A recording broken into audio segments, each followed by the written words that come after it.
ነገ ጥቅምት 12 አቤት አቤት አቤት ለ48 ዓመታት ለ48 ዓመታት በድንግልና ከባለቤቱ ጋር የኖረ ሊቀ ጳጳስ 48 ዓመት ሙሉ በአንድ አልጋ ውስጥ አንድ ብርድ ልብስ ተጋርተው እየኖሩ ሊቀ መላእክት ቅዱስ ሚካኤል እየመጣ ቀኝ ክንፉን ለእርሱ ግራ ክንፉን ደግሞ ለእርሷ አልብሷቸው 48 ዓመት ሙሉ በድንግልና የኖሩ ቅዳሴ ቀድሶ ሕዝቡን በሚያቆርብ ሰዓትም ደግሞ አንተ ንስሐ ግባ፣ አንተ በቅታህልና ቆረብ፣ አንተኛው ደግሞ ቆይ እያለ ሕዝቡን ይለይ ነበር።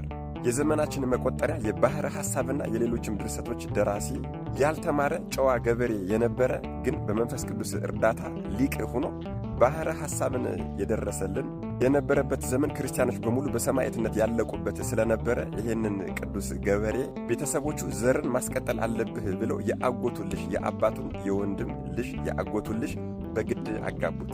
ይህች የተባረከች ቅድስት ሴት ልዕልተ ወይን ትባላለች። የስሟ ራሱ ማማር ልዕልተ ወይን። ታዲያ እርሷም በድንግልና መኖር ፍላጎቷና ፈቃዷ ነበርና ከዚህ ቅዱስ ገበሬ ጋር ሆና ለ48 ዓመታት በአንድ አልጋ ውስጥ እየኖሩ ቅዱስ ሚካኤል እያጀባቸው በድንግልና ኖረዋል። ወገኖቼ አንድ አልጋ፣ አንድ ምንጣፍ፣ አንድ ልብስ ከአንዲት ሴት ጋር ለብሰው እየኖሩ በድንግልና መኖር እንዴት የሚደንቅ ነገር ነው! ታዲያ ከ48 ዓመታት በኋላ የሀገሪቱ ሊቀ ጳጳስ ቅዱስ ዮልያኖስ የእግዚአብሔር መልአክ ተገልጾለት አንተ ወደ ጌታ የምትሄድበት ጊዜ ደርሷል። ከአንተ በኋላ በአንተ ወንበር የምታስቀምጠው ሊቀ ጳጳስ ነገ ወደ አንተ ያለ ጊዜው ያፈራ ያለ ጊዜው የበቀለ የወይን ዘለላ ይዞልህ የሚመጣ አንድ ገበሬ አለ። እሱን ጨዋ ገበሬ በአንተ ቦታ ሊቀ ጳጳስ አድርገህ ሹሞ ብሏል እግዚአብሔር አለው።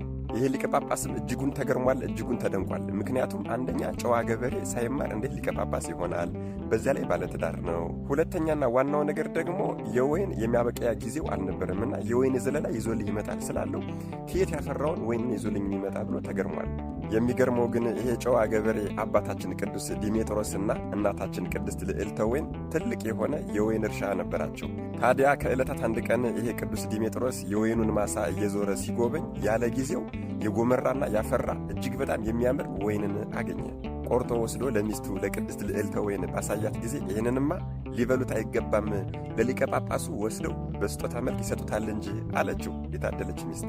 እንግዲህ ቅዱስ ዲሜጥሮስም ይህንን ወይን ስጦታ ሊያበረክት ሲሄድ ቅዱሱ ሊቀ ጳጳስ ዮልያኖስም እጁን ለቀም አድርጎ ይይዝና ወደ ሕዝቡ ወስዶ ከኔ በኋላ የሚሾምላችሁ ሊቀ ጳጳስ ይሄ ነው ብሎ ለሕዝቡ አስረከባቸው። ሕዝቡም ግራ ተጋብተዋል። ምንም አይነት ዕውቀት የሌለው ጨዋ የወይን ገበሬና ባለትዳር እንዴት ሊቀ ጳጳስ ሆኖ ይሾምብናል አሉ። ሊቀ ጳጳሱ ግን ይሄ የእግዚአብሔር ፈቃድ ነው ብሎ ሕዝቡን ጸጥ አስብሏቸዋል።